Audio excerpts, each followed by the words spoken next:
So hello friends, most welcome to Indian Biology Educator channel. So today we are discussing about very important topic. Its name is DNA. So let start it. तो firstly DNA के अंतर्गत हम लोग पढ़ेंगे nucleic acid के बारे में। तो न्यूक्लिक एसिड क्या होता है? न्यूक्लिक अम्ल जो होता है अपना, ये कोशिका के अंदर जो न्यूक्लियस यानी केंद्रक होता है उसके अंतर्गत पाया जाता है, उसके अंदर पाया जाता है। तो उसके पूछा है कि न्यूक्लिक अम्ल क्या होता है। तो न्यूक्लिक अम्ल क्या होता है कि न्यूक्लियस यानी केंद्रक के अंदर पाया जाने वाला अम्लीय पदार्थ जो होगा अपना न्यूक्लिक एसिड होता है। ओके, तो पूछा जाता है न्यूक्लिक अम्ल की खोज सर्वप्रथम किसने की। तो न्यूक्लिक अम्ल की खोज किसने की थी दोस्तों? फ्रेडरिक मिक्सचर ने। किसने किया था? फ्रेडरिक मिक्सचर ने। ठीक है, न्यूक्लिक अम्ल की खोज किसने की थी? फ्रेडरिक मिक्सचर ने। और पूछा जाता है न्यूक्लिक अम्ल दो प्रकार के होते हैं। न्यूक्लिक अम्ल कितने प्रकार के होते हैं पूछा जाए तो कितने प्रकार के दोस्तों? दो प्रकार के। कौन कौन से? डीएनए और आरएनए। ठीक है, तो आज हम लोग डीएनए के बारे में पढ़ेंगे। तो न्यूक्लिक अम्ल कितने प्रकार के होते हैं? दो प्रकार के, डीएनए और आरएनए के बारे। ठीक है, आरएनए। ठीक है, तो डीएनए का फुल फॉर्म क्या होता है? डीऑक्सी राइबो न्यूक्लिक अम्ल। क्या होता है? डीऑक्सी राइबो न्यूक्लिक अम्ल। और आरएनए का क्या होगा? राइबो न्यूक्लिक अम्ल। ठीक है, उसके बाद क्या होता है? पूछा है डीएनए का रासायनिक सूत्र क्या होता है। तो C5H10O4। ठीक है, ऑक्सीजन इसमें 4 होता है। और आरएनए का रासायनिक सूत्र पूछा है तो क्या होगा? C5H10O5। ओके, और अब न्यूक्लिक एसिड के बारे में पढ़ लेते हैं। न्यूक्लिक एसिड, हम इसे न्यूक्लिक अम्ल इसलिए कहते हैं क्योंकि यह कोशिका के अंदर जो न्यूक्लियस होता है केंद्रक, उसके अंदर पाया जाता है। ठीक है, नेक्स्ट पॉइंट, डीएनए को पहली बार किसने देखा? अगर पूछा जाता है डीएनए को पहली बार किसने देखा, और एक बात दोस्तों आप लोग को बता दें, किसने देखा देखने में और उसकी संरचना के बारे में वर्णन करना, ये दोनों अलग बात है। ठीक है, देखना और उसकी संरचना के बारे में एक्सप्लेन करना, ये दोनों अलग बात है। तो पूछा है डीएनए के बारे में किसने बताया। तो किसने बताया? तो पहली बार किसने देखा? कार्ल्सबर्ग ने। किसने देखा दोस्तों? कार्ल्सबर्ग ने।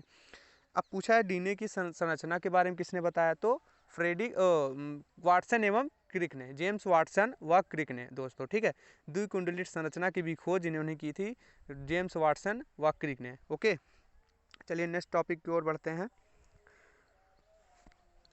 नेक्स्ट पॉइंट, डीएनए केंद्रक के अलावा पूछा है कहाँ कहाँ पाया जाता है दोस्तों। जैसे आपको पता है डीएनए कहाँ पाया जाएगा? केंद्रक में पाया जाएगा, न्यूक्लियस में, कोशिका के अंदर। उसके अलावा अगर पूछा है कहाँ कहाँ पाया जाता है तो दोस्तों कहाँ पाया जाता है? माइटोकॉन्ड्रिया में, आपको पता होगा। और कहाँ पाया जाता है दोस्तों? क्लोरोप्लास्ट में। पूछा है कहाँ कहाँ पाया जाता है तो बहुत इंपॉर्टेंट टॉपिक है ये।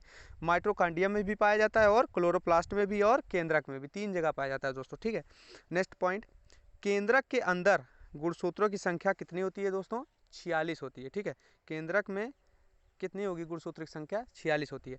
अब कैसे इसको देखा गया? जब मान लीजिए बहुत सारी कोशिकाएं हैं हमारे शरीर में, अगर एक कोशिका को हम लेंगे, ठीक है, चिमटी की सहायता से एक कोशिका को लिए, उसके बाद उसको माइक्रोस्कोप में जूम करेंगे, ठीक है, और जूम करते हुए देखेंगे तो आपको क्या मिलेगा दोस्तों? केंद्रक। ठीक है, केंद्रक को भी जूम करेंगे, ठीक है, केंद्रक को भी जूम करने पर क्या मिलेगा आपको? गुणसूत्र यानी क्रोमोजोम। क्या मिलेंगे? क्रोमोजोम। ठीक है, तो क्रोमोजोम क्या होगा? गुणसूत्र समझ लेते हैं।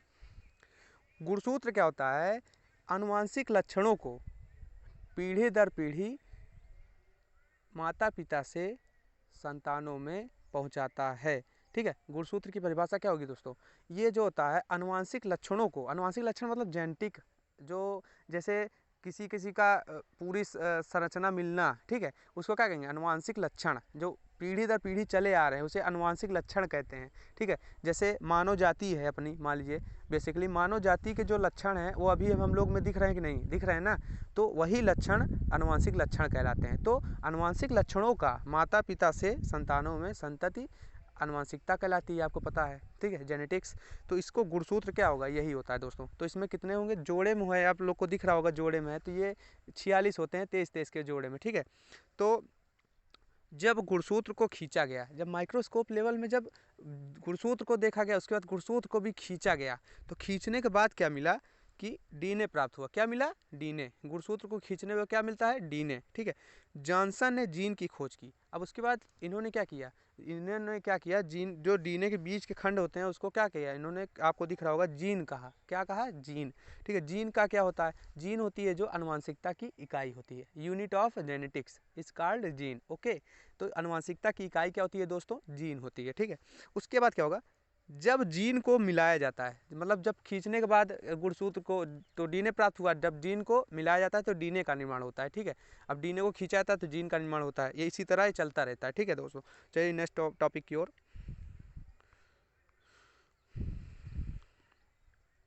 आनुवांशिक सूचना डीएनए, गुणसूत्र व जीन तीनों में हो सकती है। अगर आपको पूछा जाए, ऑप्शन में आए कि आनुवांशिक सूचना किस में निहित होती है, तो डीएनए में भी होती है, गुणसूत्र में भी होती है, जीन में भी होती है। आप तीनों में लगा सकते हैं। ठीक है। कोई भी ऑप्शन हो, आप किसी में भी लगा सकते हैं। आनुवांशिक सूचना किस में निहित होगी? जीन में, डीएनए में, गुणसूत्र में। ओके। अब आप नीचे देख रहे होंगे डबल स्टैंडर्ड डीएनए। ठीक है। तो इसके बारे में अब इसके बारे में पढ़ेंगे। तो इसके अंतर्गत क्या होगा? ये जो आपको सर्पिलाकार कुंडली संरचना दिख रही है, इसको कहते हैं न्यूक्लियोटाइड। क्या कहते हैं? न्यूक्लियोटाइड। अभी बताते हैं क्या होता है न्यूक्लियोटाइड।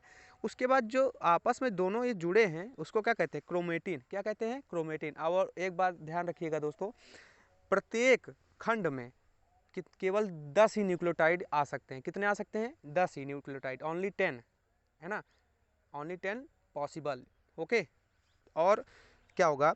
अब न्यूक्लियोटाइड के बारे में पढ़ते हैं क्या होता है। न्यूक्लियोटाइड क्या होगा? यह मुख्यतः इसमें क्या होता है? न्यूक्लियोसाइड होता है। न्यूक्लियोसाइड के अंतर्गत क्या होगा? शुगर पाया जाएगा। कौन सी शुगर पाई जाती है? आपको पता है, डीऑक्सीराइबोस शुगर। 5 कार्बन की पेंटोस शर्करा होती है। ठीक है। इसमें क्या होती है? पेंटोस शुगर होती है। ठीक है। 5 कार्बन की पेंटोस शर्करा। उसके बाद क्या होगा दोस्तों? नाइट्रोजन बेस यानी नाइट्रोजनी क्षार पाया जाएगा। नाइट्रोजनी क्षार कौन कौन से होगा पूछा जाता है? 2 प्रकार के होते हैं, प्यूरिन और पिरिमिडीन। क्या होते हैं? प्यूरिन और पिरिमिडीन। तो प्यूरिन पूछा जाए तो एडेनिन व ग्वानिन, और पिरिमिडीन पूछा जाए दोस्तों तो थायमिन व साइटोसिन। क्या होता है? थायमिन व साइटोसिन। ठीक है। अब नेक्स्ट टॉपिक, एडेनिन की मात्रा थायमिन के बराबर, ग्वानिन की मात्रा साइटोसिन के बराबर होती है। इसको किसने दिया था दोस्तों? चारगाफ ने दिया था। इसको चारगाफ का नियम भी कहते हैं। एडेनिन की मात्रा थायमिन के बराबर, ग्वानिन की मात्रा साइटोसिन के बराबर।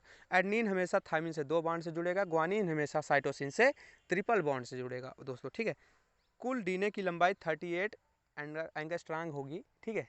उसके बाद अब डीएनए का भी आप समझ गए होंगे कि पीढ़ी दर पीढ़ी डीएनए का काम क्या होता है कि माता के गर्भ में शिशु की आकार आकृति का निर्धारण। ठीक है। उसकी आंखें कैसी होंगी? 2 आंखें होंगी, 5 उंगलियां होनी चाहिए, और पैर की लंबाई, हाथ की लंबाई, ठीक है, बाल, शरीर का रंग, कान 2 होने चाहिए, कितने बड़े होने चाहिए, कितने छोटे होने चाहिए, इन सब का निर्धारण कौन करता है दोस्तों? तो डीएनए ही करता है। ठीक है। आपको पता है कि डीएनए के अंदर जो होगा सारा ही सूचना निहित होती है कि हमारे शरीर का निर्माण कैसे करना है, रंग रूप आकार आकृति कैसे देना है। ये सब सूचना किसके ऊपर निहित होती है? किसके अंदर? डीएनए के अंदर। तो डीएनए बहुत ही बड़ी इंपॉर्टेंट चीज़ है हमारे जीवन के लिए। ठीक है दोस्तों। तो आज के लिए इतना ही। उम्मीद करता हूँ ये वीडियो आपको अच्छा लगा होगा। तो जय हिंद। Thank you.